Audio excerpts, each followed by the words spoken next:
পালং শাকের ক্রিসপি পাকোড়া মানে এত মুচমুচে হয় আর খেতে বেশ ভালো লাগে। অনেক বাচ্চা আছে যারা শাক খেতে একদমই পছন্দ করে না, খেতে খুবই ভালোবাসবে। দেখো এখানে পালং শাকগুলো আমি কিন্তু এক ফোঁটাও কাটিনি, এটাকে আস্ত রেখে দিয়েছি আর এইভাবেই ভাজতে হবে। আর এর মধ্যে কিন্তু একদমই জল দেওয়া যাবে না। প্রথমে দেখো আমি বেসন দিয়ে দিয়েছি, তার মধ্যে একটু নুন আর হলুদ দিয়েছি, অল্প করে কাঁচা লঙ্কা কুচি। যদি একটু বেশি ঝাল চাও সেক্ষেত্রে একটুখানি লাল লঙ্কার গুঁড়ো দিতে পারো। এর মধ্যে কিন্তু জল একদমই দেওয়া যাবে না। এটাকে আমি শুকনো অবস্থায় এরকম করে মাখছি। আর যেহেতু পালং শাক সেই জন্য এর মধ্যে থেকে কিন্তু একটুখানি জল বেরিয়ে আসে। আর এটা কিন্তু একদমই ভেঙে ফেলবো না, মানে পাতাগুলো একদমই আস্ত আস্ত থাকবে। পাকোড়াগুলো ক্রিস্পি করার জন্য আমি 2 চামচ পরিমাণ সুজি দিচ্ছি, তোমরা চাইলে এর পরিবর্তে চালের গুঁড়োও দিতে পারো। দেখো এটাকে মেখে নেওয়ার পরে এটা পুরোপুরি রেডি হয়ে গেছে। এটাকে কিন্তু বেশিক্ষণ এইভাবে ফেলে রাখা যাবে না, তেল গরম করে সঙ্গে সঙ্গে এটাকে ফ্রাই করে নিতে হবে। আর এটা কিন্তু একটুখানি ডুবো তেলে ভাজতে হবে, এতে করে আরও বেশি ক্রিস্পি হবে। এইভাবে একটা দুটো পাতা দিয়ে ভেজে নেব, খুব একটা বেশি পাতা দেওয়া যাবে না, এতে একটার সাথে আরেকটা লেগে যাবে। এই পাচ্ছ কত সুন্দর মুচমুচে ভাজা হচ্ছে। আর এটা কিন্তু গরম গরম ভাত দিয়ে খেলে খেতে খুবই ভালো লাগে। তোমরা চাইলে এটাকে শুধুও খেতে পারো।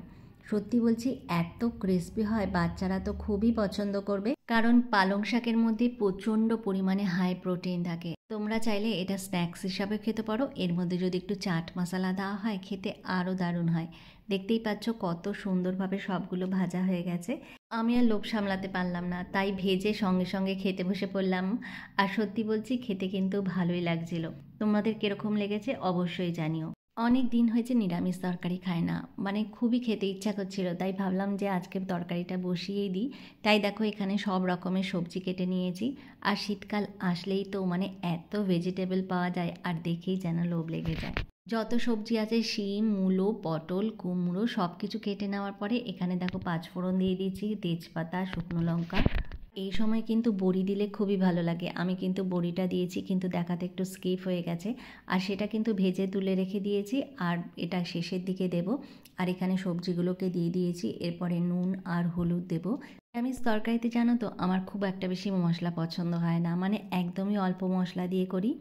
আর এখানে আমি একটু আদা দিই, একটু আদা ঘষে দিয়েছি। এটাকে একটু নাড়ানাড়ি করে কষিয়ে নিয়ে মাঝে মাঝে ঢাকনা খুলে এটাকে আবার একটু ঢেকে রেখে দেবো, এতে করে সেদ্ধটা ভালো হবে। আর এটা কিন্তু একদমই মিডিয়াম ফ্লেমে করতে হবে। আর লঙ্কার মধ্যে আমি 2-3টে লঙ্কা দিয়েছি, যেহেতু বাচ্চারা খাবে। শেষে দিয়েছি একটু ভাজা জিরের গুঁড়ো আর ধনে পাতা আর একটুখানি ঘি আর পরিমাণ মতো মিষ্টি, ব্যাস এইটুকু দিলেই হয়ে যাবে। এত স্বাদ লাগে যে কী বলবো। দেখো এখানে তরকারি করার পরে আবার আমাকে বসাতে হবে, তাই জন্য ভাবলাম আবারও অনেকগুলো সবজি কাটতে হবে। আর এই জন্য সব সবজিগুলো আবার বের করে নিয়েছি আর এটাকে চপিং করার জন্য বসে গেছি। এর মধ্যে কিন্তু আমি একটু ভাবছি পালং শাকও দিয়ে দেবো, এজন্য পালং শাকগুলো কেটে নিচ্ছি। যাই হোক, এই রান্নাবান্নার রেসিপিগুলো তোমাদের কীরকম লাগে অবশ্যই কমেন্ট করে জানিও। তাহলে আবারও নতুন নতুন রেসিপি নিয়ে তোমাদের সামনে হাজির হয়ে যাব। আজকের মতো এখানেই বিদায় জানাচ্ছি। সবাই ভালো থেকো, tata, bye bye and take care.